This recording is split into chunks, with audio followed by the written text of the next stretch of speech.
Hello and welcome. My name is Raj Persaud. I'm a psychiatrist and I'm based in London. I'm in conversation today with Dr Fiona Subotsky, who is a retired child and adolescent consultant psychiatrist and honorary archivist at the Royal College of Psychiatrists. And I'm talking to Fiona here actually in the headquarters of the Royal College of Psychiatrists in the East End of London. And we're not very far away from where a series of very grisly and celebrated murders were committed back in the 19th century by someone who came to be known as Jack the Ripper. Fiona Subotsky, who has an interest in the history of psychiatry, has been doing some research into the case of Jack the Ripper, and in particular a psychiatrist who wrote a lot to the press at the time claiming that he could diagnose Jack the Ripper, and even making an astonishing claim that he had actually identified who Jack the Ripper was. Fiona, let's start by saying a little bit about the Jack the Ripper murders and who Jack the Ripper was and what he did. We've all heard of Jack the Ripper, of course, and where the name came from is also up for debate. And Stuart Forbes Winslow spoke about it himself in his memoirs and tells us that the frightful list began at Christmas 1887, and the monster laid down his knife in July 1889 after the 8th victim. There is good reason to believe that the hand of the murderer was stayed by my revelations. So that's what he had to say about it, looking back. And by his revelations, he means that he corresponded with the press, because it was a celebrated series of very grisly murders at the time, making various claims about who this person might be and the kind of person. Absolutely. He was in the habit of writing to the press anyway, and he also wrote to the police, and several of his remarks are about how the police refused to listen to him, although the fact is that he changed his mind quite frequently. One of the things that was interesting about it is that he actually haunted Whitechapel himself in search of clues directly, and said that the women of the neighbourhood came to trust him and to tell him things, and he certainly engaged with various landlords. I do wonder for what consideration, and he doesn't mention that. Right. And I think you hinted in some of your researches that he himself may have become regarded as a suspect in this series of murders. This is rumoured. Of course, there's been so much written about the Jack the Ripper cases that it's a bit hard to discover where the sources came from, but I would have thought the police's response would have been at least of annoyance. One of the things that's really fascinating about your research into this case of this psychiatrist who was kind of almost trying to get involved really with the police investigation is how modern it feels. Today there are issues about forensic psychologists and forensic psychiatrists and their interactions with the police, and often these are not the most good-natured of interactions. It had a very modern feel to it, this conflict that seemed to be out there in Victorian London.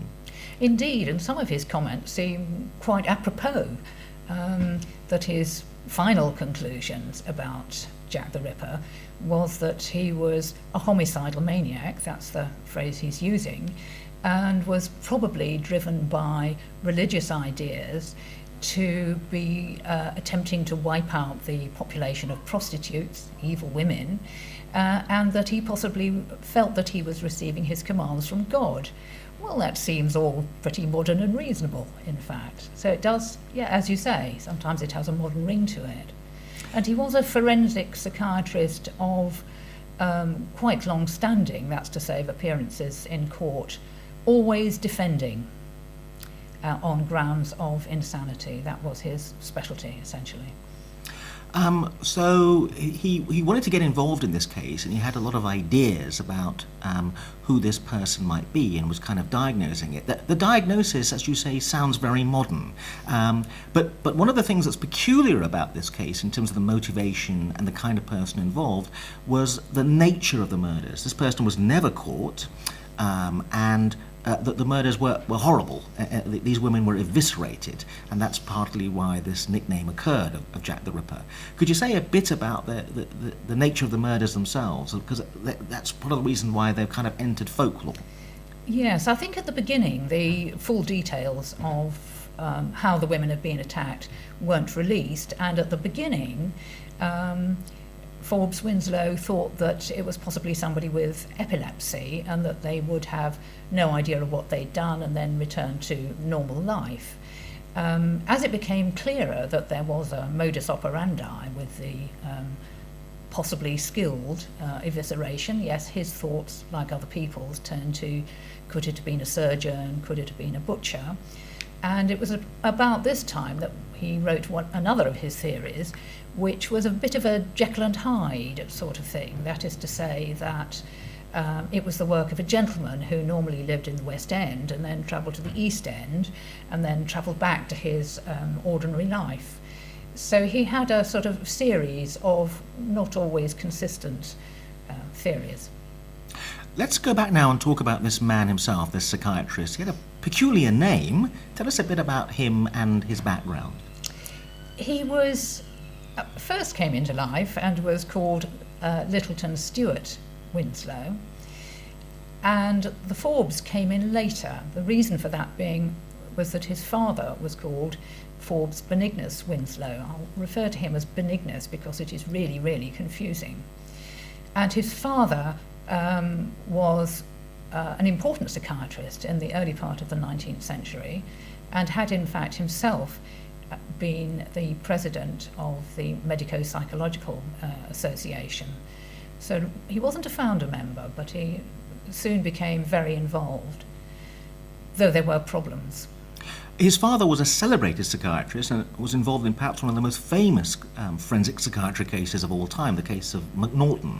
McNorton was a man who appears to have been psychotic and attempted to kill the Prime Minister, assassinate the Prime Minister, Robert Peel, I think it was, but got his secretary instead. Yes, the Drummond actually died from the shooting. And it was a very curious case.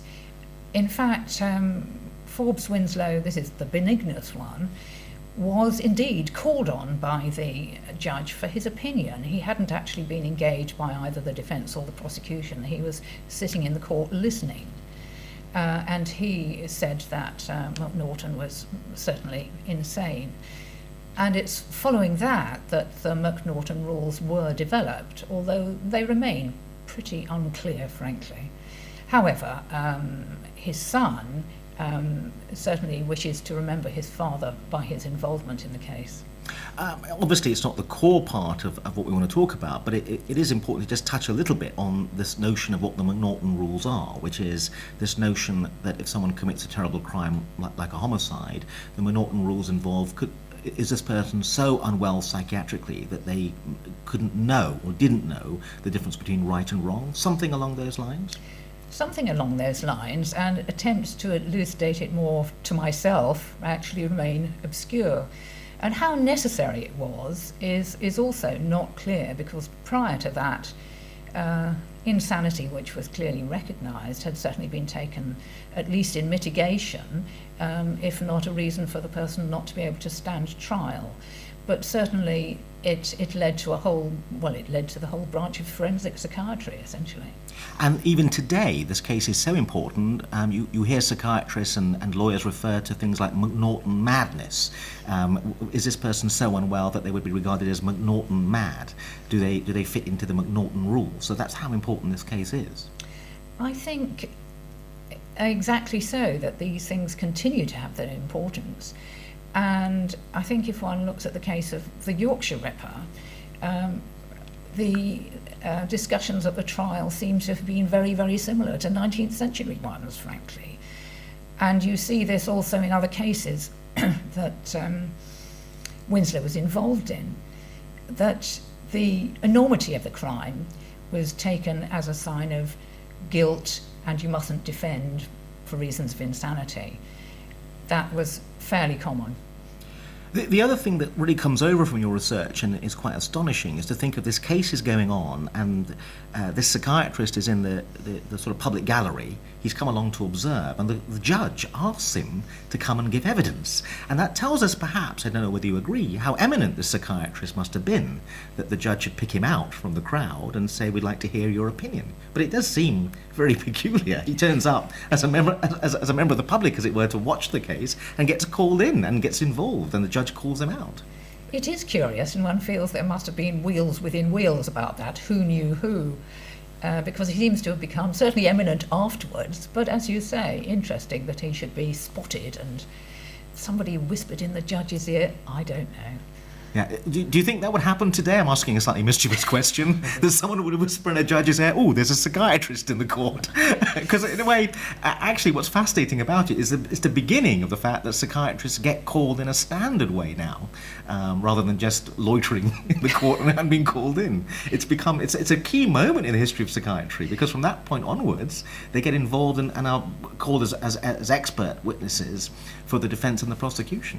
I think I'm right in saying that the experts on each side were already there. Right. And that Winslow was called as an independent right. expert. Okay. Although this had not been arranged beforehand. But yes, very extraordinary. Yes, but you still get a sense that the judge believes the psychiatric opinion is important. Definitely. And that's fascinating to me today, because in cases like the Yorkshire Ripper and many cases of gruesome murders, there's still a modern sentiment that we should ignore the psychiatrist's view, that the psychiatrist's view isn't important. And you get a modern flavour of it with the case of Anders Breivik, where the two sets of psychiatrists got involved with differing opinions. Yes, and I think the Victorians would have had a clear idea about Breivik, clearly a monomaniac. Where has that useful diagnosis gone, I want to know? Okay, so let's get back to Winslow. His father is an eminent psychiatrist and has a son who goes on to become an eminent psychiatrist as well. That's right. Actually, he was the second son, and his older brother was essentially intended to be the heir and to the asylum and the name, indeed. But he was bitten by a mad dog, so the story says, and after that became a clergyman and turned away from medicine, presumably some promise in answer to prayer, I take it. And Littleton was obviously very competitive. He wanted to be the youngest person ever to qualify, to get this, do that. And he achieved that and then went to his father's asylums to manage them for his father. One gets a sense of his character as being someone who is difficult to get on with in terms of his colleagues. He seems to fall out with his colleagues during his career. He does, although also that one has seen that happening with his father. Again, one doesn't quite know why, but there's some rivalry, financial problems. How does he manage to fall out with so many people? Because in many ways, he's actually a good guy in the sense that Molly Whittington Egan, who's written a very good book about him, the subtitle is Defender of the Insane, and that was his mission in life. So here's a good guy, but his colleagues he's very irritating to. And I think, at least in part, it's that degree of self-promotion, because quackery is the kind of thing that would be applied to behaviour like that. He got involved in academic psychiatry in the sense of appearing to found some academic journals in psychiatry. So he also seems to have an interest in a kind of rigorous approach to psychiatry. Yes, it was his father who founded it, and our man Littleton continued with it later. But yes, and he wrote two quite serious textbooks, which our very own Journal of Mental Science ignored, basically, and any of his further productions I could only find one comment on, and mostly sarcasm and criticism was the lot accorded to the Winslows.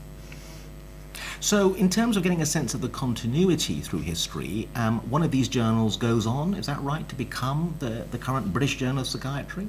That's right. What started off as the Asylum Journal was actually started after the Winslow Journal, and there was a row about it. Now, some commentators have thought it was all sorted out, and when he became president, it was fine. Littleton obviously thought otherwise and said it led to disastrous consequences. I'm sure they were financial. Molly Whittington Egan seems to think it's because something to do with the editors of the Journal of Mental Sciences that then became then became involved in chancery, and they wouldn't put their expensive lunatics in Winslow's asylum. That would be wonderful to look for the evidence for that.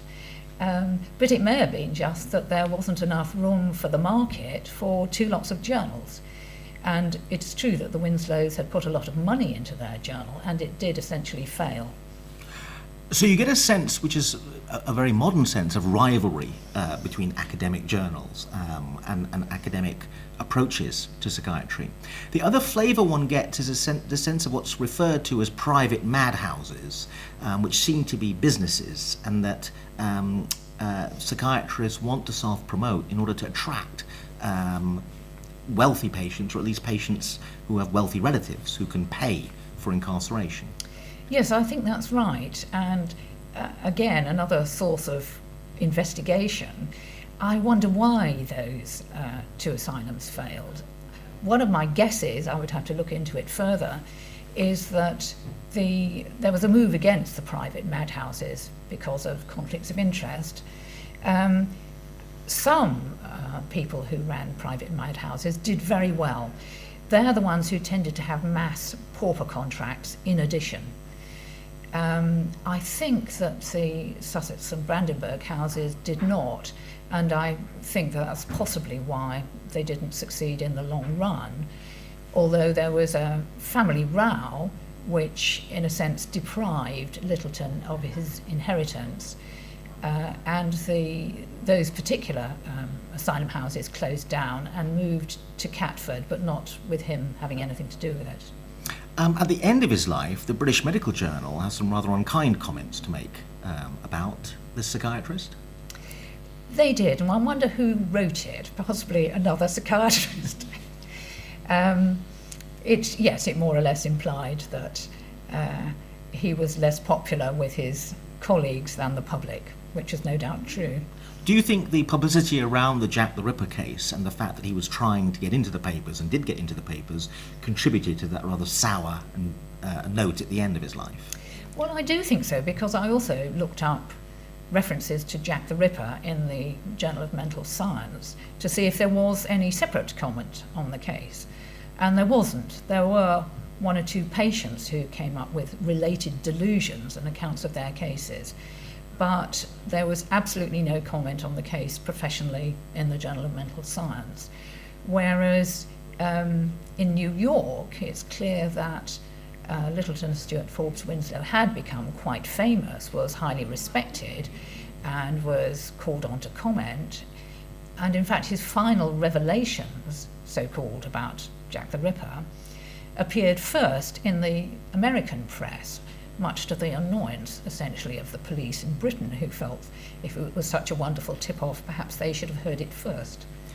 I'm wondering, and I know this is perhaps a bit of a stretch, that the police perhaps got so annoyed by this psychiatrist declaiming in the press his various psychiatric and psychological theories as to what was going on, that they actually the waters got muddied and they ignored psychological or psychiatric advice that might have been useful. In a way, their annoyance led to them rejecting this advice, and actually that may have, in the long run, contributed to why they never caught this person, because the investigation got a bit muddled and impaired as a result. I wondered what you think about that idea. Well, it makes me think of the modern situation about it, that there has been a huge amount of noise about Jack the Ripper. I don't know, 50 suspects. Or something, a sort of take your pick, isn't it? These are very muddied waters. Forbes Winslow sort of implying at the end that the man had gone to Australia. Other people thought he might have jumped in the river.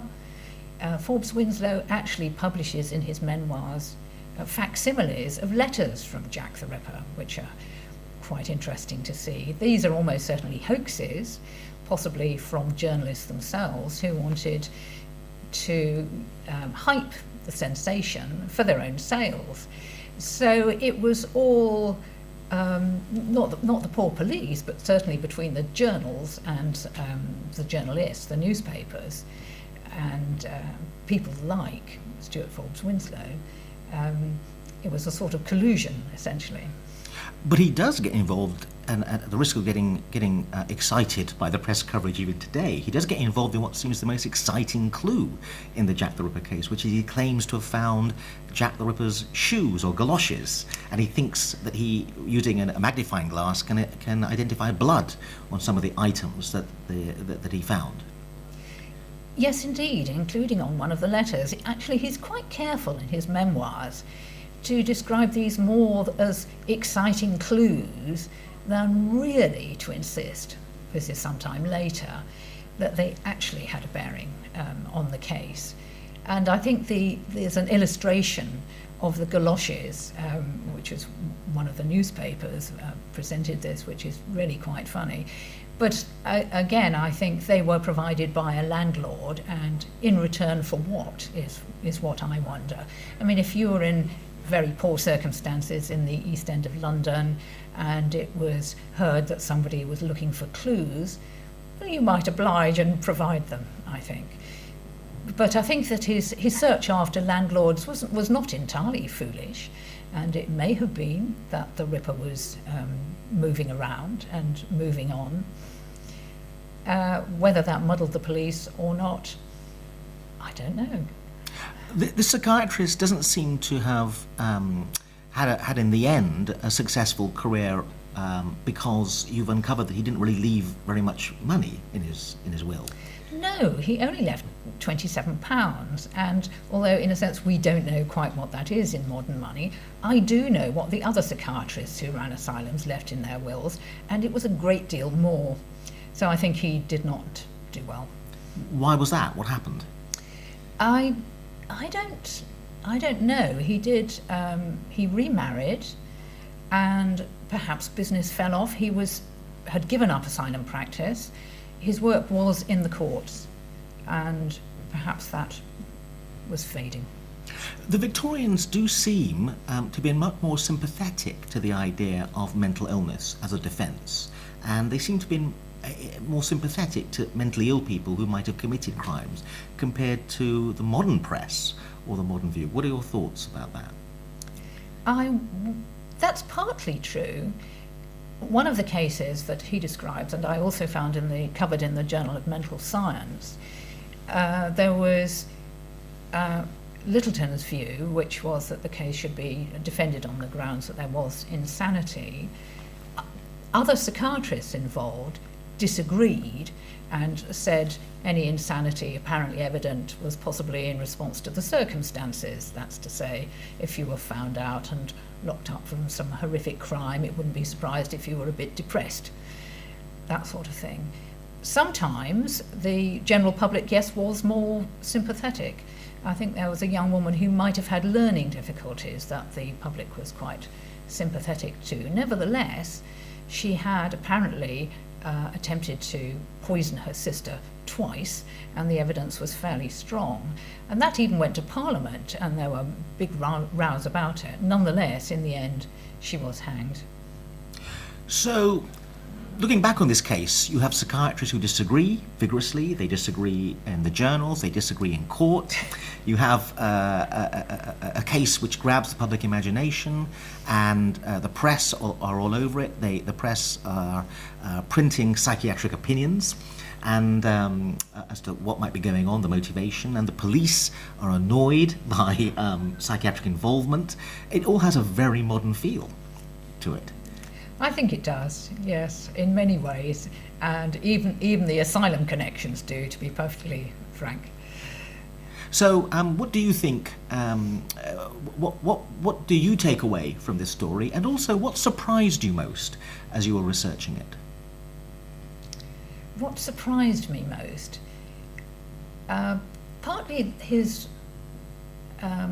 imitation and sort of repetition of what his father did, which I found quite extraordinary, actually. And that even occurs in the probate notice. That is, it's coded under Winslow, but somebody has got to them and said, no, it must say Forbes Winslow. So right at the end, and he's managed to transmit it after his death, he wants to be identified with his father. I think that's, to me as a child psychiatrist, that's really interesting. Fiona Subotsky, thank you very much indeed.